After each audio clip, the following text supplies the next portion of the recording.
ano ako dito, napaka green nga ano, what they call this, Hadakaki na dwarf. So, try ko na lang malinisan dito ng kaunti itong aking mga bonsai materials kasi sobra ng ano, pagulangan na kayo. Yan. Malakas ang ulan dito sa aming lugar kaya hindi ko na linisan agad. So, supposed to be, mag-maintain ako sa paggupit ng ano ko, mga maliit na bonsai material. So, try ko lang makakasali pa to sa video ko. Tapos may nakita ako dito na ano, Picus nana. Ipo-focus ko ito para makita ninyo. Ang ganda tingnan kasi ang daming bunga. Kaya lang is hindi parang ano na siya, yung wild na siya. Tapos daghan kayong wire nga naglubon sa ilalom, then lumulutang ni siya. So kailangan ko itong lipat sa pot na stable siya. So I'm sure na lumulusot itong gamot na ito doon sa ilalim ng lupa or doon sa lupa galing sa pot. But because kung tignan ninyo is napakataba. So ito ang kukunin ko tapos ilipat ko doon.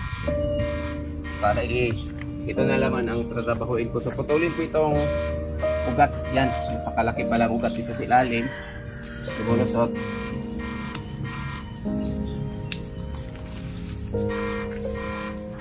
So ito na siya. So itong bonsai materials na ito is walang ano ito, walang direksyon yung forma niya, kahit ano na lang nasa isip ko.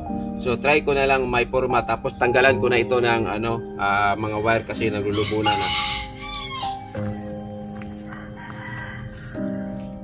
So ito na yung ano, nakuha ko doon na Picus nana. Napaka gandang tingnan kasi dahil sa ang dami ng bunga. Kaya lang wala sa forma, hindi makikita yung ano, yung mga trunk niya sa loob.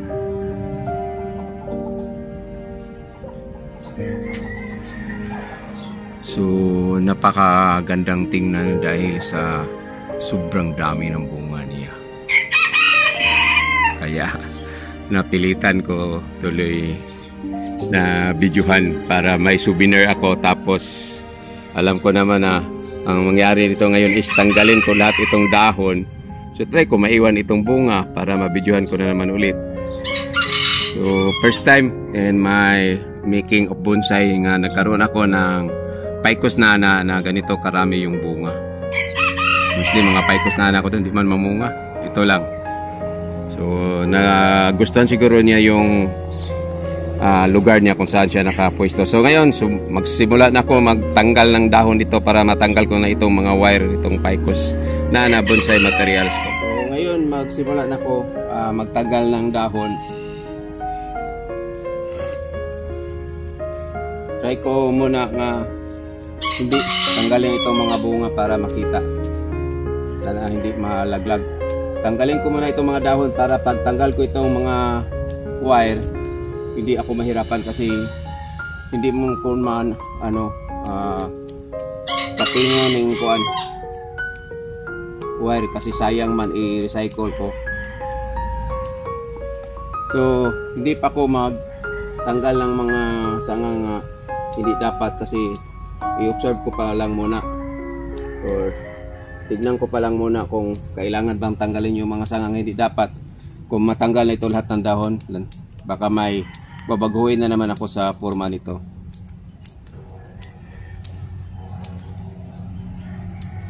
So itong Picus nana is very nice for beginner katulad ko kasi dili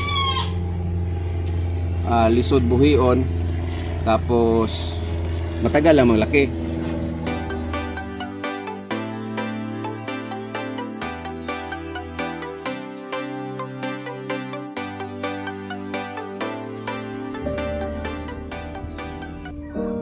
So malapit na ako matapos sa pagtanggal ng dahon. Bibidyohan ko na naman ito para makita nyo yung ganda yung mga bunga niya. Maganda pala itong Picus nana pag mapuno ng bunga tapos walang dahon. Kaya lang itong form na ginagawa ko dito, ito ang tinatawag na tira pasagad. Walang direction kasi nag-adjust ako kasi linagay ko ito sa yung drip pod, yung ano, yung puno. maliit pa ito. Tapos basta wire ko na lang wire. Kaya gusto ko sana yung forma niya na magikis-ikis siya. Tapos yung mga ugat, bumababa yung ugat. Kaya wala may ugat na nagbababa. Wala may ugat na bababaan. So ito na lang. Naglulubunan na yung mga wire, tanggalin ko. Before that, tanggalin ko itong mga wire is bibidyohan ko muna sa malapit itong mga bunga kasi ang gandang tingnan. So yun ang mga bunga niya. So wala na siyang dahon, bunga na lang ang iniwan ko. Pero pagtanggal ko itong mga wire is malaman nga malaglag na naman itong mga bunga. So napakaganda, parang yung grips. Kaya lang hindi maganda yung form. Pero pakita ko sa inyo yung gaano na hapit na hindi na makita yung wire. So yun, napabayaan. Pero yung form nito is walang direction. Nahanap naman hinoon. So ang nangyari nito is pabayaan ko na lang ganito ang form niya, tira pasagad. Nakakatawa naman yung ganito niya. Hindi mo alam kung anong direction sa form niya. So balik na tayo para magtanggal ako ng wire. Sangang naglalakihan. Iwan ko. Putulin ko siguro, wala sa lugar.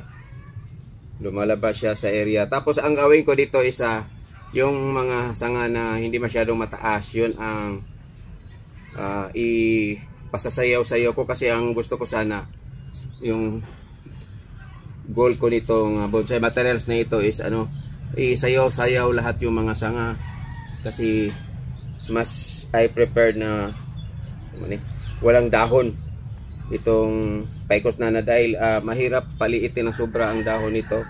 Tapos walang smooth direction yung dahon niya. So maganda siya pag i-bonsai nito. Yung ganito na lang, walang dahon, puro bunga ang maiwan kung mamumunga during the time of the show.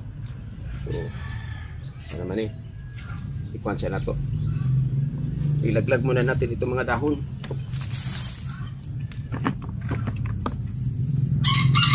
Tapos tanggalan ng wire.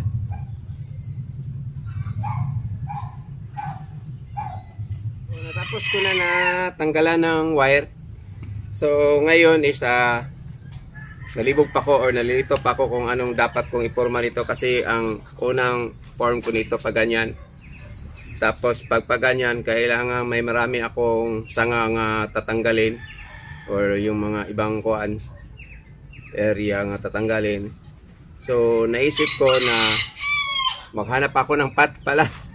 Naisip ko nga ganito na lang ang gawin ko niya. Ipatayo siya, then parang normal lang. Then hindi ko lang muna babawasan ito ng mga sanga pero ipo-form ko like this one. Kasi yun ang naplanuhan ko nga, ganyan na lang, ipatayo na lang siya pabalik. Instead na yung paganyan parang naka-drop siya. So, ang gawin ko is paganyan na lang. So, nalilito pa ako kung anong gagawin ko nito. Kasi minsan maganda man siyang tingnan paganyan. So, ano sa tingin ninyo? Paganyan na lang. Pag paganyan na lang, hindi ko na lang ito, hindi ko lang kung anong maganda. So, paganyan siya, mawala itong proportion, itong tripod. Pag ganyan siya, okay lang, ibaon ng kaunti so maging little cascade siya, half cascade. So sa palagay ko pag ganyan na lang, tapos ang gagawin ko dito, iti-trim na lang tapos tanggalin yung mga sanga like this one. Ito, tanggalin ko ito. Ito yung iba, ito. Yan, tanggalin yan. Yun lang siguro sa muna. Then tapos gupitin na lang.